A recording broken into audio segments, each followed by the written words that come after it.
Welcome back to a very special episode today. If you've listened to Playbook, this one definitely kicks it up a notch. The topic for today is game plan. Now, not sure if you've heard of game plan before, but odds are you've probably heard of it. May think it's similar to Playbook, but ooh, do not be confused because game plan is going to blow it out of the water on this episode. So, what is a game plan? A game plan is how you solve a challenge or how you attack a problem. This one is huge and it's so big because we solve problems every single day. Whether it's something that you like, whether it's something that you dislike, whether it's something that you hate, they all represent challenges. Some you're actually drawn to, others you repel quite a bit. But when you work on the game plan, it's your approach to solving problems. And the reason that's so big is because a lot of folks think that sports are very different than business. They think that the challenges and the problems that you deal with are so fundamentally different that they're not one and the same, but they have a lot of commonalities.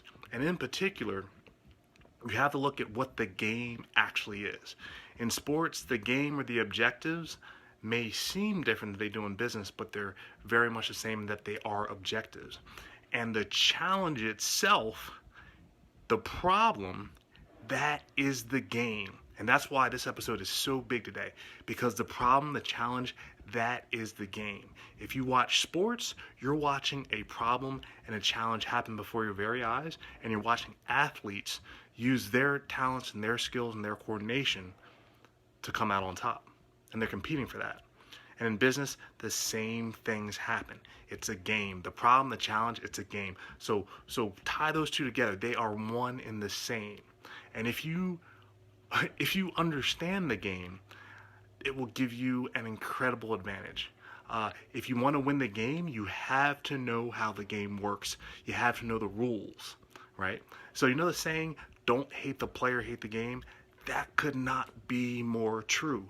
Because if you understand how the game works, then you have an incredible advantage, and you need to take advantage of that. Now, the big idea with a game plan, and the reason it's different from a playbook, is a playbook gives you the individual plays. So if you have your plays in business, if you have your plays in sports, that's in your playbook. But the game plan kicks it up a notch because it represents your strategy. What do you do and how do you think to actually solve problems? And the reason that's so big is because your ability to solve problems, essentially, that shows where you are in the world today. The very fact that you can actually solve problems and how you do it and the way you go about it are the reasons why you are in the exact position you're in right now. And if you want to kick it up a couple notches, then it's all about elevating your game. It's all about elevating your game plan. Now, with that, you're probably already familiar with the process. And the process is something that we're taught, but it doesn't really capture everything.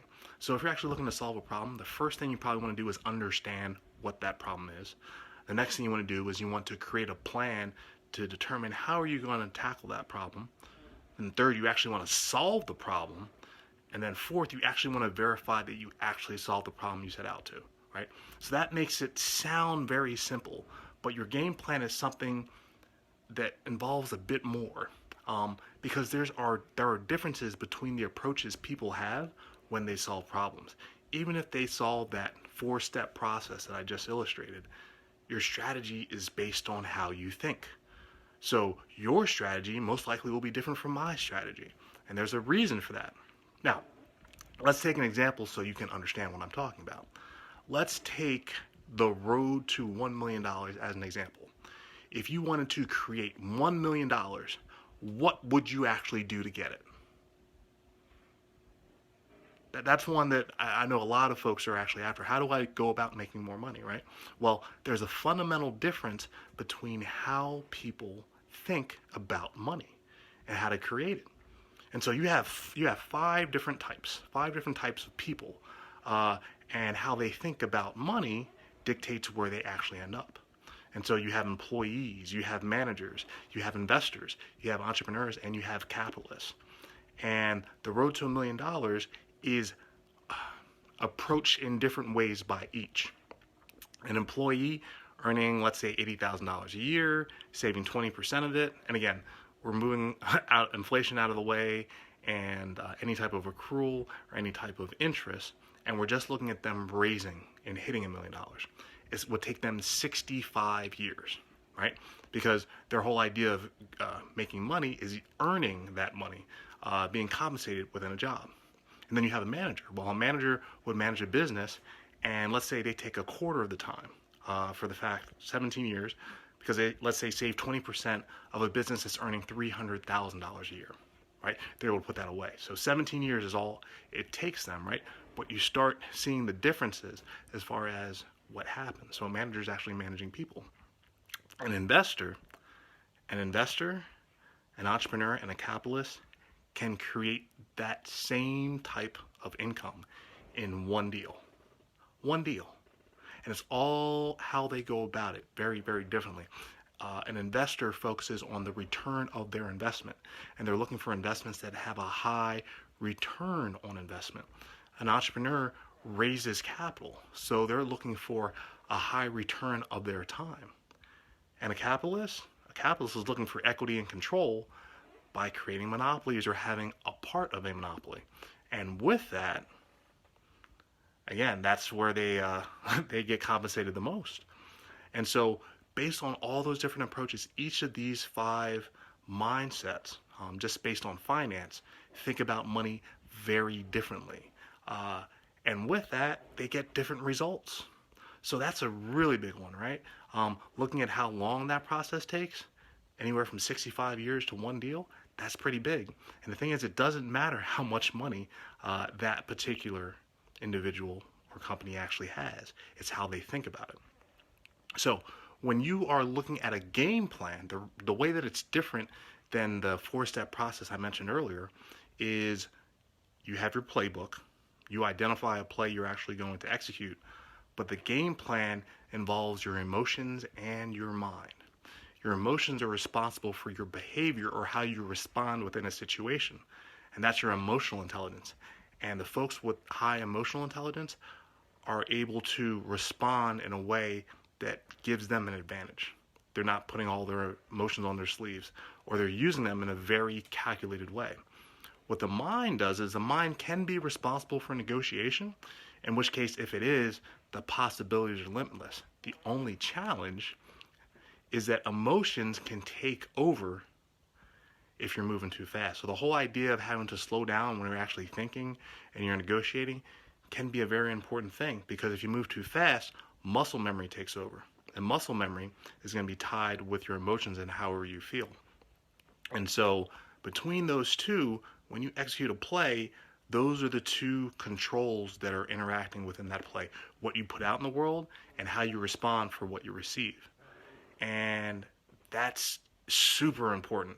That is something that makes a response from each and every individual fundamentally different, for the fact that we're all constructed differently and we negotiate different than we behave, and we all have various principles that are guiding and outlining that.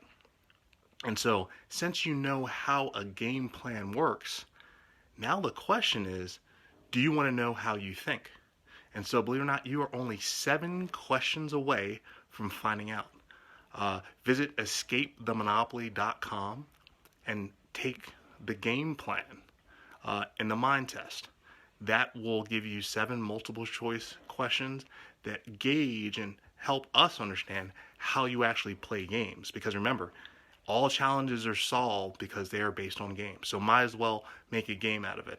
So take the 7-question challenge and find out and understand how you think. Because once you have that, that's a powerful thing. Understanding how you actually play games, understanding how you attack problems, and if you want to enhance where you are, or even if you want to change that, it's a question of how do you control your emotions and how do you unleash your mind when it comes to negotiation. Powerful, powerful, powerful lesson. So I appreciate you tuning in.